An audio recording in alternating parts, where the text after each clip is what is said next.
بسم الله الرحمن الرحيم وإذ ابتلى إبراهيم ربه بكلمات فأتمهن قال إني جاعلك للناس إماما قال ومن ذريتي قال لا ينال عهد الظالمين صدق الله وصدق رسوله النبي الكريم۔ سورہ بقرہ کی آیت نمبر 124 کی تلاوت آپ نے سماعت کی، ترجمہ سماعت فرمائیں۔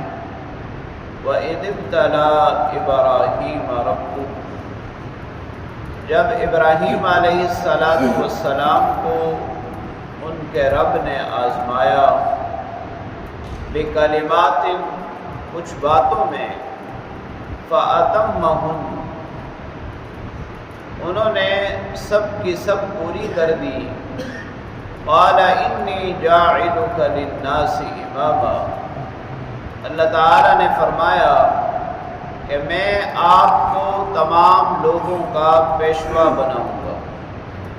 قال ومن ذریتی، ابراہیم علیہ السلام نے کہا کہ اے معبود میری اولاد میں سے، قال لا ینال عہد الظالمین، اللہ تعالیٰ نے فرمایا کہ میرا وعدہ ظالموں کو نہیں ملتا۔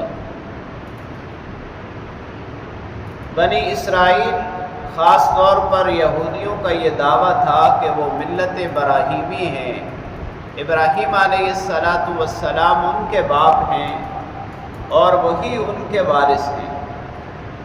پہلے تو اللہ کریم نے ان کے اس دعوے کا رد فرمایا کہ ابراہیم علیہ السلام تمام لوگوں کے پیشوا ہیں اور ملت ابراہیمی پر کاربند وہی لوگ ہیں جو اللہ رب العالمین کے حکم کو ماننے والے ہیں، اللہ کے فرما بردار ہیں۔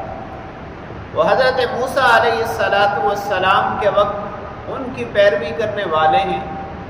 پھر عیسیٰ علیہ السلام تشریف لائے تو انہوں نے ان کی پیروی کی، اور پھر خاتم النبیین جناب محمد الرسول اللہ صلی اللہ علیہ وسلم جب تشریف لائے تو آپ کی پیروی کی۔ ابراہیم علیہ السلام کے امتحانات اور آزمائش کا اللہ کریم نے ذکر فرمایا کہ اللہ نے ابراہیم علیہ السلام کو بہت سی باتوں میں آزمایا، اور تمام باتوں میں، تمام آزمائشوں میں، تمام امتحانات میں ابراہیم علیہ السلام پورے اترے۔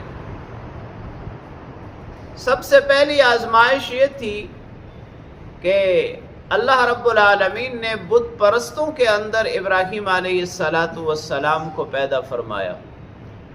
آپ نے وہاں توحید کی دعوت دی، لوگ آپ کے اتنے مخالف ہو گئے کہ آپ کو آگ میں ڈال دیا۔ اللہ رب العالمین نے آگ کو آپ کے لیے گل گلزار بنا دیا۔ پھر کچھ عرصے کے بعد آپ کو یہ حکم ہوا کہ اپنا آبائی وطن چھوڑ کر شام کی طرف ہجرت کر جائیں۔ ابراہیم علیہ السلام اس پر بھی پورے اترے۔ پھر اللہ تعالیٰ کی طرف سے حکم ہوا کہ اپنی اہلیہ کو اور اپنے بچے کو بے آب و گیا سرزمین مکہ میں چھوڑ آئیں۔ تو ابراہیم علیہ السلام حضرت اسماعیل اور ان کی والدہ کو وہاں چھوڑ آئے، اور فرمانبرداری کا یہ عالم ہے کہ بیوی کو بتایا بھی نہیں۔ جب واپس لوٹ رہے تھے انہوں نے پوچھا کہ کیا اللہ کا یہی حکم ہے، تو بس سر ہلا کر جواب دے دیا۔ پھر جب اسماعیل علیہ السلام جوان ہوئے تو بڑھاپے میں ملنے والی اولاد کے بارے میں یہ حکم ہوا کہ ان کو ذبح کر دیں۔ ابراہیم علیہ السلام اس سے بھی پیچھے نہ ہٹے، اور وہ قربانی بھی دے ڈالی اپنے بیٹے کے، اپنے لخت جگر کے گلے پہ چھری بھی چلا دی۔ اللہ تعالیٰ نے آپ کی ان تمام آزمائشوں میں اللہ تعالیٰ نے آپ کو کامیاب فرمایا، اور پھر انعام کے طور پر اللہ تعالیٰ نے آپ کو تمام لوگوں کا پیشوا بنایا۔ یعنی ابراہیم علیہ السلام کے بعد جتنے بھی انبیاء علیہ الصلوات و تسلیمات آئے، سب کے سب آپ کی آل و اولاد سے تھے۔